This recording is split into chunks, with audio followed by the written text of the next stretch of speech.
It is Jay Jackson into the game bucket. Home run, Trayvon Robinson straight away. Miley J and your boy T-Rob over there, down there, wherever he might be on this thing. I don't know. But I'm a little below you today. We don't know how we are. We're trying to figure out where we're at. But I'm over here in Rochester, New York right now, chilling, getting some work in. T, where you at right now? I'm in Jersey, bro. I don't even know what town I'm in. I think I'm in Edison or something like that. But yeah, I'm in Jersey right now. The funny thing is, we're playing against Staten Island, bro, and we stay in Jersey. So that's wild. I'm here, bro. That's wild. So we're doing a special episode once again. We do these from time to time. I don't know. We just get ideas that pop in our head, or when events happen that might be of interest to people that might be of interest that are listening to this podcast. Absolutely. We like to do episodes at the whims, just because.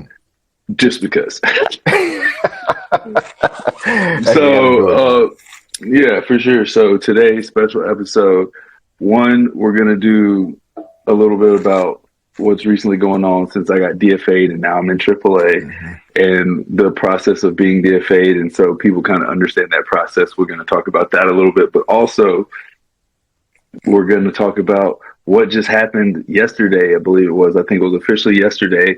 We don't know how many days out it would be after this drops, but as of this week, hopefully, earlier this week, the Negro League stats are now officially Major League Baseball stats.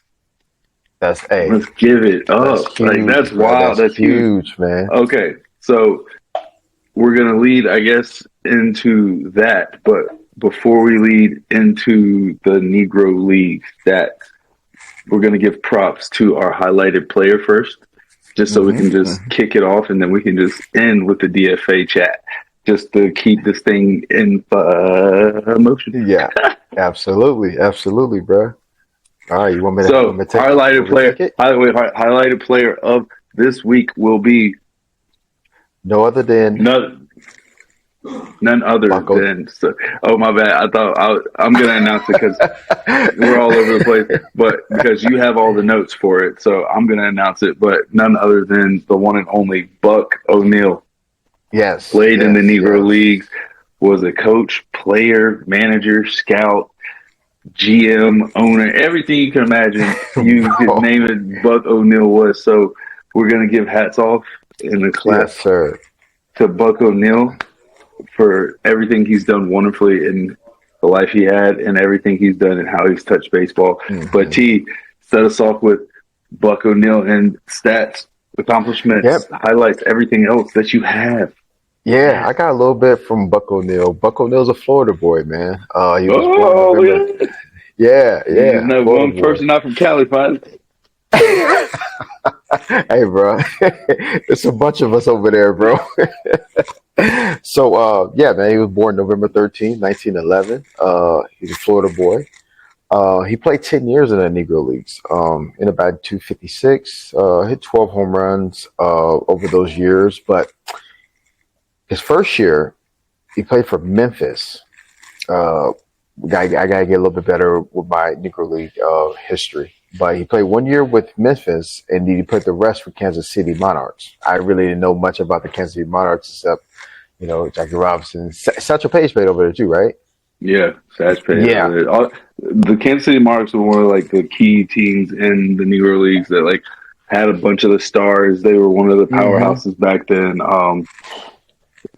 A lot of the best players went to the Monarchs and then got taken from the Monarchs to go play in the Major Leagues. That's kind of when it started disbanding. Is the best players start getting chopped out of the top teams because they were winning too much too. It was crazy. Yeah, absolutely. So he also served 2 years in between that, 2 years in the Navy to be exact. He was also inducted into the Baseball Hall of Fame in 2022 as an executive. Like you said, the jack of all trades. That he's jack of all trades, bro. You gotta love that man. Was all over the place, man. Yeah, baseball. Once you get baseball truly in your blood, I feel like it doesn't leave. You always want to be touched by it or touching other people through it. Something to do with it, and the fact that he was able to do it at such a high level in such so many different capacities is just crazy to me. And it's just like I said, just hats off to that man and how he did it and how he went about his business. And again, being able to get into the Hall of Fame as an executive. Yeah, bro. Like that is crazy. And that's wild. What's wild about it too, because well, at least I know a little bit. I mean, you had lessons and stuff like that, just being teaching kids and stuff like that, and playing the game. But like, you have to have like some type of level-headedness, man, when it comes to that, dude. Like, you know how hard the game is, but at the same time, like, you have to make an executive decision. Like, you have to get rid of a guy, or we gotta do like some changes around the stadium. We gotta do a little bit of marketing and stuff like that. It just seems like he was all in one package. You know what I'm saying? He was, and yeah, that's wild, man. I don't think I can do many. I can coach, but I don't know if I can scout, because I'll give everybody a chance. You know what I'm saying? I'll be like, I can make them better. Like, you know what I'm saying? But that's the beautiful part about baseball too, though. But that's the beautiful part about not being a scout, but being a part of a coach, is you feel like you can make these guys better because you can see the best parts about these guys. And scouts do that to certain guys too. You see scouts who like hang their hats on certain guys because they're like, I see how good this guy can be. Yes. But I feel like we have the tools to make him that, and then they have to sell the organizations on them to do that. The fact that Buck O'Neill started there and was able to get to the highest executive level because he hung his hat and people relied on him so much that he was that good is just unbelievable. But I think that's what we need, though, man. We're missing that part in today's game, bro. We're missing that part to where, like, you got some of these guys that hold these executive positions, and nowadays everybody has like a little bit of background or some type of business mindset. But damn, bro, like, you're missing the like for him baseball to do all that, sometimes. but we just need it, bro, because the game is hard, bro. It's a hard game, and somebody in that position that can understand. Oh man, I would love to play for him, bro. For real. I don't care. I don't care what you pay me, bro. But you see that with, kind of like how Dion has everybody, like all the guys wanting to go to Colorado, and all the coaches and all the former players that are now going to Colorado and coach and stuff. And like how you see an influx of former players going certain places to coach and stuff now in the college ranks, especially because like they're understanding how hard it is. Like, you know what I'm saying? Like, you can't just have guys who necessarily coach all the time, but you need a little mix to have those guys who were former players to be part of staffs and stuff too. You need that in the front offices too, and I believe that is getting that way. I feel like a lot of front offices are realizing that they need some former players in there to be like, hey, and need some guys around to be like, hey, like, it is hard, like, you need to see it from this perspective too, blah blah. So I mean, I give them some credit where credit is due for the most part, because I mean, you see it with all the time, like the special assistant and the special advisor roles that they have, and they're always former players. You know what I mean? I don't know how much influence. You're right about I don't know how much influence those guys truly have, but I mean, it's nice to have those guys around because I mean, they make us feel better.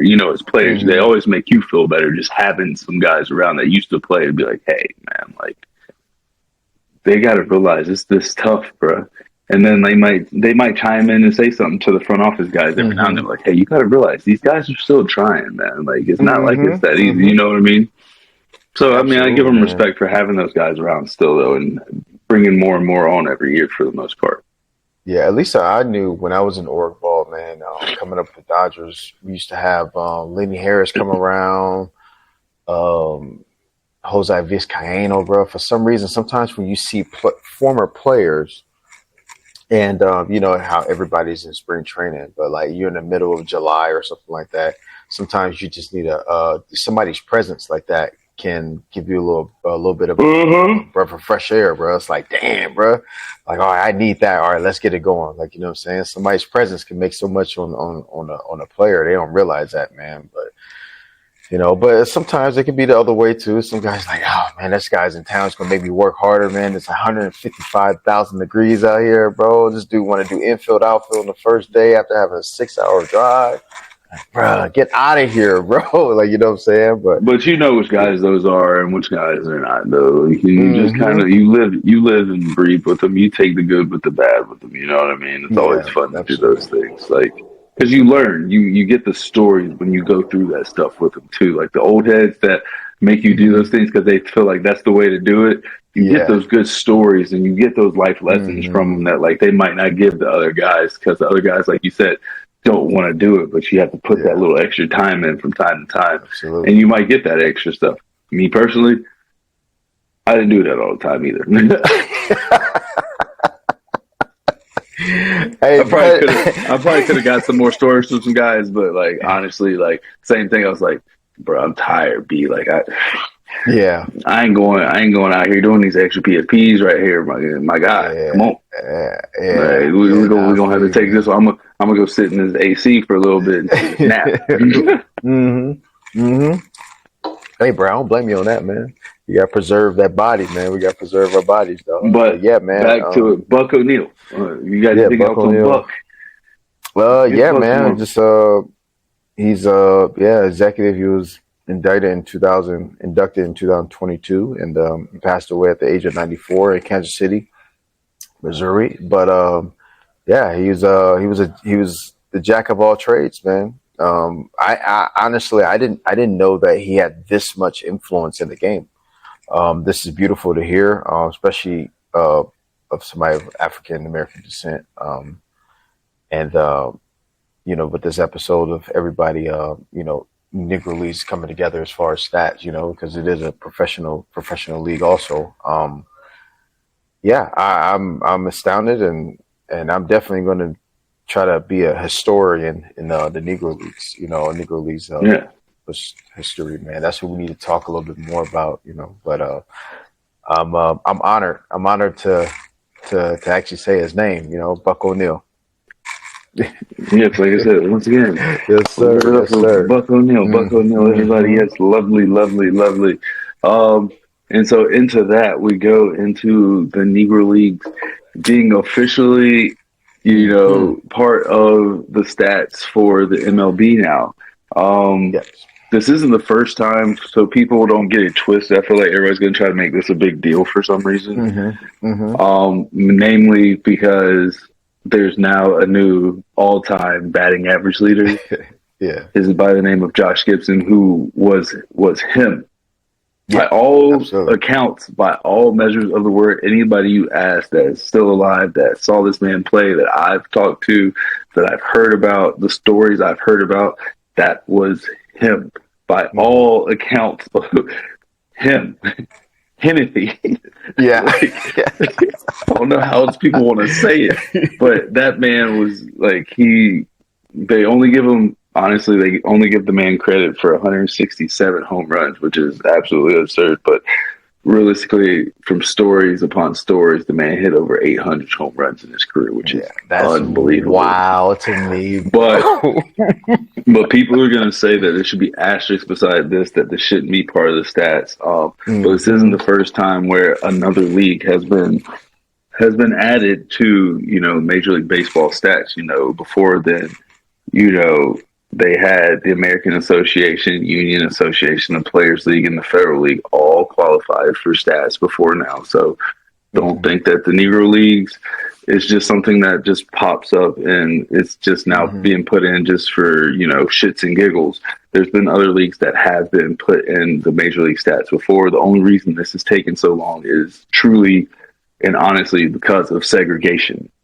And this is what this podcast is about, is getting these other stories out, not segregation part, but getting these stories out of, it's taking this long just to, a different perspective where, it's taking this long just to get these stats put in here, but also to see the plight of these players in terms of the modern day man and modern day concept of what we're going through still to this day, and hearing the stories of the different difficulties that we've had, and even again, like I said, we're going to try to get some GMs and stuff on here to again see what was looked at and how it might be different from them looking at an African American player as an athlete per se instead of a specialized position compared to other guys where it's hey, this guy is a outfielder and we're not going to transition like Yusuf went from catcher to outfielder to catcher, just sap. You see it, Jalen. I think Jalen moved around a couple of times too. They had him playing first base, at a time. So I mean, don't think this is the first time that this is happening as a statistical favor to. This is only truly happening just because of segregation. Like, these leagues were still being played. There's great baseball being played in the Negro Leagues at this time. So, again, it just took a while. They just had to figure it out. Yeah, it took a while, man, and it kind of like you know, it's not just a shame. I wouldn't say it's a shame. It's just what it was back then, but it should just be here. Like, it's humanity, bro. Bro, we really did that because of like somebody's skin tone, bro. You know what I'm saying? But hey, we learn from history and we move forward, man. And just like what Bob Kendrick said, I was reading a little bit. The Negro League Museum president. I haven't got around to go to Kansas City yet, man. But I got to go there this year, bro. I told you I got to go this year. Well, let me pause on that, man. Let me ask you, bro. How was it, man? Was it It was like, awesome. Was it dope? I got to meet. Shout out to Bob. Actually, I got to run into him for a quick second when I was out there. I didn't get to spend a lot of time with him, but I got to introduce myself and say, "Hey, so Bob, if you end up watching these podcasts or anything, shout out to you. You've done a great job. Yes, the place looks amazing. I'm glad more people are going in there to see all the history, and people are bringing attention to it as much as they are. I love it." Yeah, but awesome. Bob, awesome guy.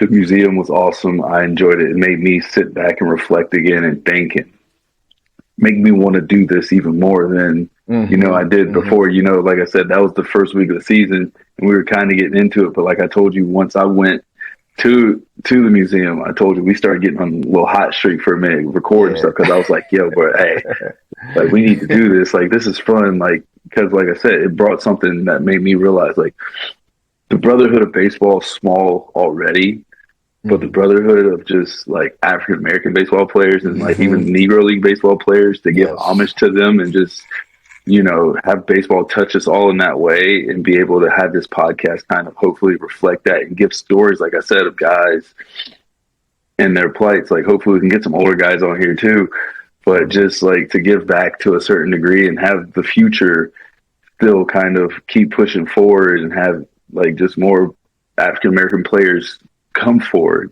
I think is huge. Absolutely, bro. Absolutely. Definitely a small community, man, that we're in, you know what I'm saying? And for sure we're in there for life. Yeah, man. That's tight, right? Life, man. Good people, man. It's like the little special card, man. Like, yo, I remember I played against you. And others to social media too. Social media has helped us a lot to reconnect with old teammates and all that stuff, man. I'm very, very much blessed, and more importantly than us too, like we're in that small percentage that made it to the big leagues, and very, very honored for that, and glad to be in the skin I am to make that leap, to there. Blessed. But Bob Kendrick, man, Bob Kendrick said it best, man. He was like, America's at his best right now. What was the last year? The last year of the Negro Leagues, I looked it up, was 1951, bro. The last year of the Negro Leagues was 1951. I think they give I think it started disbanding really like around like 1942 though. Let me see if I can get this.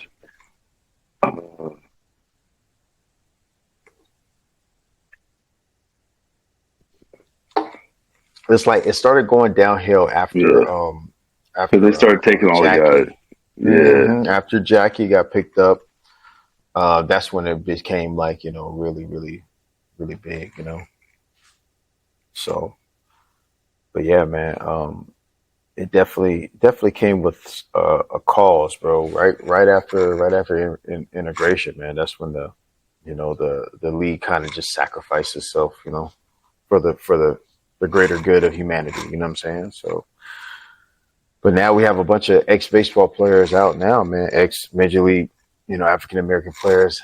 Shout out to Black Baseball Mixtape, Cheats out there, bro. Cheats is awesome, bro. He's doing, bro. He's been doing work, bro. Cheats does work, bro. Bro, I love when he went down there. Bro. Yeah, I love. I want to try to get in that game one of the years, bro. Oh yeah, for sure you can get in there. The Hall of Fame game, bro. I don't know, bro. It's tough. Like, look at the rosters they had for that, bro. I don't know if I qualify necessarily for that yet. Not yet. You get there, like, not. But I'm saying, like, those are some baller names of some guys that were on there, bro. You see those rosters? Griffey Jr., like both Upton brothers. CC was a captain. Edwin was down there. Curtis Granderson went deep. Like, yeah. Hey, and Prince Fielder was there too. Prince Fielder was there. Yeah, Prince was there. I did see Prince in there, bro. It's just amazing. But look how many guys you just named, bro, and like just the amount of talent that was in just that one setting. We were not just talking about. I'm surprised they didn't go there. Huh? You know who I'm surprised wasn't there, or I didn't see? Kemp. I'm surprised that wasn't. Yeah. That's crazy too, bro. Because Dontrell was down there too, I believe. I'm pretty sure Dontrell was down there too. They were all down there, bro. They were down there chilling, bro. They had a good time, man. Yeah, they did a good thing. They did a good thing. They had a blast, man. That was tight. Yeah, that was good to look at, and again, shout out to Cheats to do that and broadcast that. Big fact. And that was nice, man. That all guys can get there at one point. But he was also talking about, on a side note, he asked, I think, ended up asking Fred McGriff a question, and he said baseball really needs to make it affordable. And I wanted to talk to this. I want to talk about this too. Yeah, that we're all people, bro. Like everything got to be like a incentive base or something like that. Like, bro, we can. Like one of these big leaguers, these black big leaguers that's in the game now or were in the game now, like, dude, you can make your own equipment. You know what I'm saying? Or you can. We already got Stilo gloves. I saw that. He's a minority glove maker. We should get more big leaguers than that. We just need some cleats. And we just make some stuff because we are our own economy. No, 100%. You know what I'm saying? I think we just need to kind of just bring it all together, man. I think we could like do like even like little leagues and stuff. I think it's got to start there. Like, you know what I mean? And because I think because what I'm ultimately trying to do, I'm trying to see how I'm going to be able to do it, and like I want to be able to create a like community feel in the community behind the community center where my dad is the president at. And I want to have like a little league, but like almost a wiffle ball field there to get the kids from the area right there in baseball a little bit more, and then they can go to these little leagues, and hopefully it expands to the point where, maybe I do create a little league at some point, but like have somewhere where these kids could go play baseball like more easily. You know what I mean? Because I feel like people think like you need 18 people to play baseball, but you really just need to like a stick and a ball and two people really. So you can throw it off the wall. Yeah. You know what I mean? So, especially if I can get some guys like get into some wiffle ball, like I said before, like it takes like 4 people, 3 people to play wiffle ball. You all take a turn, 2 guys in the field, 1 guy hitting, and there you go. You figure it out. Like, you know what I mean? Ghost runners everywhere. Bro. You know how we used to do, bro. Like, and if you can do that and you can bring the game to certain places, people will find ways. Like, if you love the game, you'll find ways, and parents and the communities will band together to find ways to make things happen a lot of times. You see it all the times with these AAU football teams, AAU basketball teams, like, oh, we don't have enough money to go to nationals. Let's do car washes. Let's do fish fries. They still do these things. They're not just doing GoFundMes and stuff. People are still getting to the grassroots and asking people to have things, to have cookouts and barbecues, sell plates. And you can do the same thing for baseball teams if you really wanted to. And like Fred said, you can make it more affordable. You need to make it more affordable to a certain extent. But like if the love of the game is there and you make it more exciting and kids want to do it, people in the community will find a way to do it for them too. You know what I mean? Absolutely, man. There's a lot of money there, man. There's a lot of money in the hood, man. I think we just need to redirect it to, we can take a little bit of it, just put it into baseball and stuff like that. Off the note, you said that if you really, really love the game, you'll find a way to play it, right? So I don't know if you can really see it right here, bro. Ooh, I see the little dash. You see that? All right, Little bro. gas, My boy, Michael Hempel, dog. We're in freaking like fourth grade, bro. We took one of these little blocks, and he had a wiffle ball. I mean, the wiffle bat. Oh my god, bro! The worst possible thing you could think of, straight in the bro. face. I threw it, man. We were just out there chilling, bro. I don't even think we were supposed to be out there, bro. I ain't gonna lie, bro. Threw it. He whacked it. Boom! I was like, oh. I ran inside, bro. Blood everywhere, dog. And next thing I found out, man, I'm in the back of the ambulance, dog. Cut my face open, man. Cut my face. Oh, like damn, man. I really love the game, bro. At least it didn't. At least it wasn't a couple inches. Yeah. That's true. That's true. Because I'm telling you, I had one of my shortstop one time took a ground ball, kicked off a rock. Good thing he was wearing Oakleys. Oh, broke him. Oakleys just fell to the ground. Didn't break the Oakleys. The Oakley frame just shat, like fell off in the Oakley. Yeah. That's just fell. Like Oakleys. Hey, shout out to Oakleys too. Before we do any deals or anything, y'all have some strong glasses. Some of the glasses are strong. Like, hey, I give y'all props for them. Did you see Gary Gant? Gary Gant, man. Gary Gant, salute, man. He's I saw Gary. Yeah, I saw Gary. Yeah, Gary's an awesome dude, man. Awesome dude. Yes, sir. Yeah, man. If you love the game, bro, you'll find a way to play the game, and that's what we need. We need to get back to, man. It's just like make it available, man, and make it. We can compete. I don't really think the game. Yeah, the game might be expensive. You need a little bit more items, but It's a lot of things you can do. You can play pickle, bro. You can lone toss. You can throw a bullpen. You can like home run derby with a tennis ball, bro. Like you can do all kind of stuff, man. So they need to bring all the play it against sports back. Yeah, bro. Do all that. They used to get gloves and stuff out bins and stuff. Just $20, $30. That's what yeah, bro. That's what we need, bro. Make it affordable, man. You can't say that we don't have the money. We got the money, bro. We got the money in the world, bro. We just need more hearts, bro. That's all we need, man. Need more hearts. So yeah, man, that's what I got, man. But Bob Kendrick, he said America's at its best. The last year, definitely, the Negro League started after Jackie got picked up. That's when kind of deterioration of the league started happening or whatnot. And just let you know how many fucking good players were there, man. Like there's a lot of good players, and it was a different game. From stories, I can tell you from stories because I think Don Newcomb, he played there too in KC, I believe. And I remember Don was telling me that, like, man, we used to have like 20,000 a day, bro. Like, used to have a lot of like attendance there. You know what I'm saying? And people used to show out for them things, man.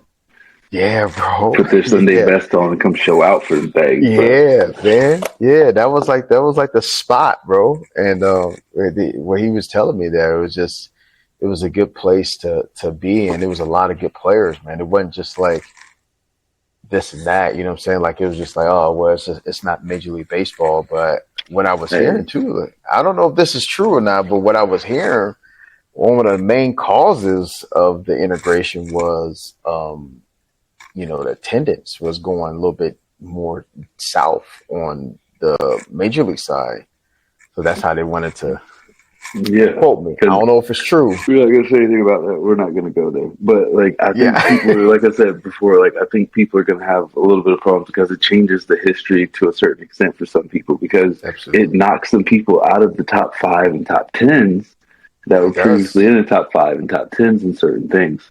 So people are obviously very skeptical now, which again, if you're going to be the best of the best, the numbers from everything got to count. And even though, again, people are trying to come up and say why the calculations shouldn't be what they are, they tried the best they could to calculate these things as fair as possible compared to the other leagues they've added into it before. So, look, it is what it is, people. We got to accept this. I'm glad that they did this. I'm glad that people get to see how great some of these guys are and the numbers that some of these guys were putting up back then against the quality of ball players that they were playing against. People don't understand. Like Satchel Paige was doing this everywhere, bro. Yeah, and the crazy thing is Bob you Gibson can't was really doing this say everywhere, it. bro. Yeah, and those guys came to the Major League Baseball, and they excelled. So it's like, well, was the Negro Leagues a bad league? No, absolutely not.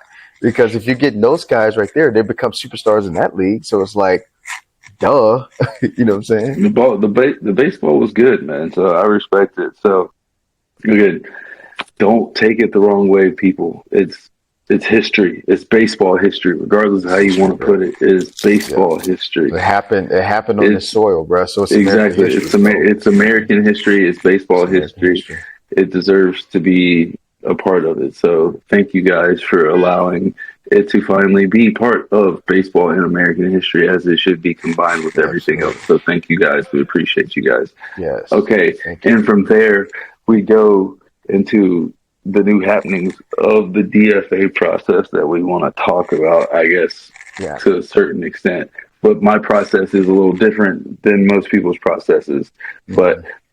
you've been DFA'd before too, so Yes. how about Yes. you give the people kind of the normal DFA process, and I'll chime in Uh, on that first before I kind of tell them mhm. what kind of happened this year with kind of what's what the new CBA's kind of been about. Okay. All right. Well, I'll talk about the old one. So the old way, I got designated for assignment by the Baltimore Orioles in 2013. Um, prior to spring training, and it's all. The definition of designated for assignment is that they want to take you off the major league roster because they want to make a move or whatever. So you lose your 40-man spot, and I lost my 40-man spot. So yeah, and the process, I don't know, Jay, I don't know if it's the same. I think it's the same, like the duration, but I was up to 10 days. A team can look for a trade. They got to look for a trade first. They got to look for the same, like a compatible, maybe a player to be named later, cash considerations, et cetera, et cetera, et cetera. Um, and then if that doesn't go up, then bam, you go into a waiver process. Now, I don't know how long the waiver process is. It could be like 3 days or whatnot, but it's all timing, right? So if you get designated for assignment on the weekend, we talked about briefly, those days count going into the year. I mean, because now some offices are closed. Like, you know what I'm saying? Some offices are closed and they don't see the waiver wire or whatnot. So ultimately, it can be possibly up to 10 days. And so eventually, I think mine took about like 8 days. They couldn't find a deal, and ultimately, I got outrighted off to my minor league deal or whatnot. So yeah, that was a very very stressful. It's a very very stressful because you don't know where you're going. Um, Some people's is stressful. some people's can be very stressful, bro. But I mean, for um, me, I was still in Arizona at the time yeah, too, so and I you was were in young Florida. too. You I were was young young, bro. I too. was 25, bro. So yeah. No, like the first couple times it happens for sure. Like I said, I've been designated, I think 3 or 4 times at this point now, maybe 5 times at this point. So Yeah. I've kind of I've seen the business work and understand how the business works and Hmm. whatnot. I didn't think this time, I understood this time why it happened. Didn't felt like some other things could have possibly happened with it, but it is what it is. Like I said, part of being an employee compared to the employer. It's Hmm. life. Hmm. Absolutely. But Absolutely. like you said, it normally takes a week to 10 days. At first, you go through a process of the team trying to find you a partner, trade process. And then if they can't, after I think like 4 or 5 days, then you go through the waivers, which is normally 72 hours. And then after the Hmm. 72 hours, if you've cleared, then you're outrighted to whatever team they want you to be on at that point. And at that point, you have another 72 hours to get to said team. Hmm. Hmm. So that's how it takes like the 10 days, I guess, Yeah. technically. Um, but it was interesting this year since I am not under arbitration in the normal minor league contract, since I was under a major league contract and I was a Article 20B free agent, which is a random technical term for free agency. And there's different Hmm. types of free agent. I think this is like a veteran free agency type thing. Since they DFA'd me before a certain date, I had to consent to being either traded or outrighted in the first place. So it was kind of the choice of me being like, hey, like I either want to be there or I want to go home, pretty much type thing, which is convenient to a certain degree. If I wanted to be a free agent, you see it happen with a lot of guys recently where they've opted out or they've gotten DFA'd, and instead of taking their assignments, they've elected free agency is signed with another team. Yeah. I consented and tried to find a trade. Trade didn't happen.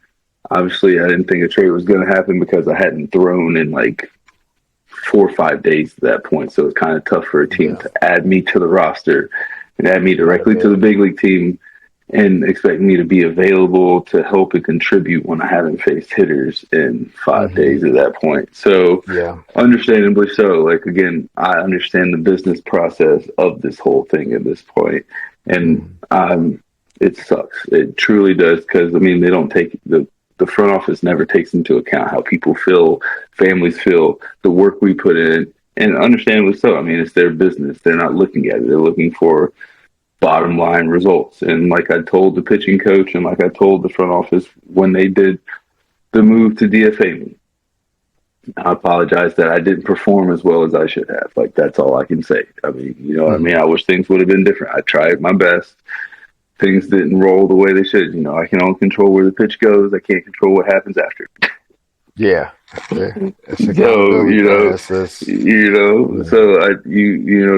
being who I am as a competitor, do I wish things would have went better? Yeah, of course. But like, I did I tried to do what I could. You know, I should have been better. I'm going to try to be better next time. That's all I can do. Like, you know what I mean? But being DFA'd, the process is just crazy. You know what I mean? Like, because you never know what's going on from one moment to the next until something happens. Like, so you try to take it the best way you can. Like, I'm glad that they do allow you through the process to go home. A lot of times they pay for your flight to go home, and then, you know, you have to pay for your flight to go back to whatever city you're in. But they do give you a chance to, like, you know, get a short reprieve from baseball and from, you know, the stresses of that until the phone calls come about, like, what your next move is. It's kind of almost like being in the Army, being on call for that, or like a surgeon being on call where, you know, you might be chilling at the house, not thinking about, you know, I'm on the grill or something like that. And all of a sudden, hey,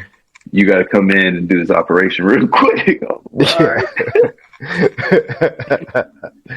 right. Well, honey, let me be right back. I gotta go stitch somebody up real quick. Okay, don't turn that too fast now. Yeah, bro. Yeah, it's wild, man. It's a wild game we live, man, and we're always on a possibility of being gone. You know, on somewhere in one city to the next, and in a matter of a decision can happen in a split second, man. So never in our control. Never in our like 90% of the time, not in our control. Like 90%. Sometimes once you get famous and good enough to be in a position where you can dictate where you go, that's the 10%. But, you know, I hadn't got that far. I was never that good. I tried to be, but I wasn't. It's about opportunities, bro. You got your opportunities just a little bit later than us, man. It's all good, man. You know, I'm glad. Like I said, I'm blessed, and like I said, to be DFA'd the way I was, like I understood the business of it. Like I wasn't performing numbers wise. I wasn't performing the way I should have. Like underlying metrics and stuff were really good. Still look really good. You know what I'm saying? At the end of the day, and you know, I was battling myself, just trying to be a competitor and an athlete. You know what I mean? You know, trying to make sure I'm helping the team the best way I can with what I had, and it just didn't work out the way it was going at the time. You know, I was getting some bad breaks here and there. You know, I take full responsibility for, you know, not being better at the time. Well, I'll tell you what, man. You still got a jersey on, bro. You down there? You in AAA right now, bro? You know what it is. You know what I'm saying? We're gonna roll the dice a little bit longer and see what happens. You know what I'm saying? We ain't crapped out yet. You know, it's life. You know, we keep trying to. Like I said, we don't take these as roadblocks. We just take them as speed bumps, and we keep on trucking along, man. We keep trying to figure out the next move and enjoying each day. Every day you wake up, everything else can be figured out after that for me. Absolutely, bro. You know where I am with that, bro. You go until the fucking wheels fall off, bro. You go until it just goes like that, dog. But hey, keep going, bro. I tell people, being DFA'd, like the process sucks and stuff. But luckily, like I said, one of my things that I've prided myself on is trying to be able to have people in different states and different places that I can call on and have friends to help me in times where I might need somebody to throw with or have dinner or get away from like things like that in places like that. I never know I might need someone. You think about, I had a teammate here. Like, let's see if he still remembers me. Like, hopefully, you don't rub people the wrong way. And I had teammates in Minnesota, so I didn't have to rely on the team to, necessarily help me work out and stuff at the same time. But I mean, that's a blessing. You know what I mean? But like the process just sucks, bro. Like, yeah, man. Because you never know what's going on. One, and you can't really contact the team to help you because like pretty much like you feel like they've thrown you away. So it's like, why am I gonna ask somebody that feels like they don't want me anymore? Yeah, they don't fuck with you to help me. Yeah, you know what I mean. And people don't understand how that feels. And then you have to go back to work for these people again at a certain point and continue to bust your butt for people that you feel like don't want you anymore to a certain degree. And then again, if you go through the whole trade process and then the waiver process, and then it makes you feel 10 times worse because then it's like, oh, well, nobody wanted me. Yeah, bro. Yeah. And then you got to go back out here. There, you know what I mean? The process is understandable. Like I said, I should have pitched better. But, meh. Yeah, it is what it is. It's the part we can't control, man. So we're always gonna have those feelings about it. But now, man, the thing is, bro, you got a jersey on again, and you're in that stage right now to where all you can do right now, bro, ball out. Yeah. And then somebody, you always got eyes on you. You know what I'm saying? The minute you walk to the clubhouse, word of mouth all the time. Just show up every day, man. Show up every day. Somebody will get you, bro. We wake up. Like I said, I wake up and then I can figure the rest out. Like we just enjoy these days that we have in front of us. Take one step at a time, one foot forward, and just keep it trucking, bro. Just keep throwing this ball as long as I can. And like I said, finally feeling better. I needed a couple days off anyway. I take it like that. You know what I mean? Man. Maybe they could have gave it to me in a different way. I wish they would have in a certain aspect. I wish they, what I'm saying? Honestly, I wish they would have just threw me on the IL or something like, hey, we've been throwing the living daylights out of you. So, you know what I'm saying? Let's go ahead and do that. But it was options, yeah. They could have won it. But, it is what it is. You know what I'm saying? Again, it's part of being the employee to the employer. They make the decisions that's supposed to be best for the team. I respect it. I know what I signed up for. You know what I'm saying? It's life. Yeah. But, like I said, I'm starting to feel... bro. Remember this, dog. This is what we do. This ain't who we are. It can shape us to who we are. Ultimately, bro, we're just really good at this little thing that we can do, bro. Bro, it's fun. And it's really fun, good at it. You gotta take it. It's being fun, man. And like I said, I just want to be able to impact the people that I'm supposed to impact. So, then DFA and me puts me down here to try to hopefully impact the guys down here for a little bit while they need me or something like that. You know what I mean? Get back to feeling the way I'm supposed to feel, and then go back up there and dominate the way I'm supposed to dominate. Get back to getting on track to being J Jack, Smiley J. Bro. You know what I mean? Just enjoying this thing. So one step back, man. 2 steps forward, bro. I'm betting on that all the time. You know what I'm saying? For sure. So this was a cool episode. Like I said, we appreciate you guys tuning in, listening to us rant, but also listening and to us talk about the Negro Leagues and saying thank you to MLB once again. Thank you for allowing these stats from these guys to be put forth and involved into the baseball culture and into the American history and this baseball history that is, that was kind of, I guess, once overlooked, but now it's It's in a good spot. So, like Bob Let's Kendrick said, baseball in the world's never been better. Like, again, being united is the best way that we can be. But let you say what you were about to say. Oh well, let's all be really really good at not really really good. Let's all do our history, bro. Let's all do our research on the Negro Leagues, bro. It's Yeah, for opportunity sure. now. The It's opportunity is definitely more. available, and let's not stop there, bro. Let's really try to like find the truth and let's hear the facts because everything that happened on the soil is American history. So let's Yeah, ask 100%. questions, man. It's not because you're this color, you're that color. Like, nah, man. Like, let's all learn this together, and let's engrave it into baseball history, man. Like, and let's make it mainstream. Like, hey, now this guy plays in the Negro League. You know what I'm saying? This guy right here played independent ball. This guy played in the big leagues. Blah blah blah. So on and so forth. You know what I'm saying? And let's collectively, man. Let's make this game. Let's make it fun again, man. That's As it, man. as Let's make it let's make fun. it affordable. Let's make it accessible. Let's make it like to where it is. It's I mean, touching it's everybody. already everybody, bro. Yeah, for Everybody, sure, for man. sure. America's pastime, bro. That's That's what it it. should be. Yeah, That's it. And it's absolutely. summer. It's summertime. It's baseball time. This is the time to go out, lay a towel on the burner, eat some snacks, Yep. put some blizzards hmm in your mouth. Watch the fireworks at like 9 o'clock, bro. Yeah, Yeah, yeah. Put the yeah, put the man. put the thing down. Get some beers and have some fun and watch the fireworks and watch a baseball game and enjoy the time that you have together.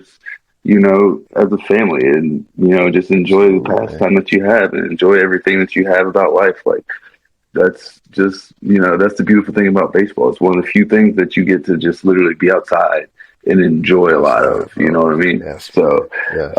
Right. again, thank you guys for listening to us about today. Thank MLB for allowing Negro League stats to finally be incorporated. Thank hmm everybody that's shaped and been on the panel to do that. There's a long list of people that were involved in that. So thank you guys for helping MLB with that and get the stats in. And again, they're not done yet. They're about 75% done, but thank you guys for doing so much with that. And again, T, appreciate you being here. I know you I got smile, a Jay. You already early, know. You already know, bro.